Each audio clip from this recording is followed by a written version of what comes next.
আসসালামু আলাইকুম, সবাইকে মাহে রমজানের শুভেচ্ছা। দেখতে দেখতে ৫টা রোজা অলরেডি আজকে হয়ে যাবে।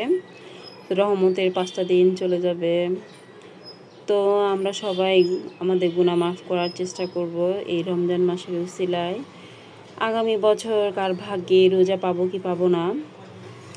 এই তো আমি এখন আবার ইফতারের আয়োজন শুরু করে দিয়েছি। আমি আবার ইফতারের আয়োজনটা একটু দেরি করি। তাহলে দেখা যায় সব খাবারগুলো একটু মুচমুচে থাকে। এগুলো মুচমুচে না খেলে আবার ভালো লাগে না, একবারে যখন নরম হয়ে যায়।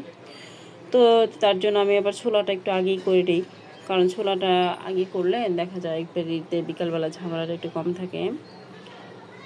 আর আমি আবার চেষ্টা করি একটু পরে গরম করে নেওয়ার জন্য। এদিকে বেগুনিগুলো আমি বানাচ্ছি। বেগুনিগুলো আজকে বেশ ফুলকো ফুলকো হচ্ছিল আর মুচমুচে মনে হচ্ছিল।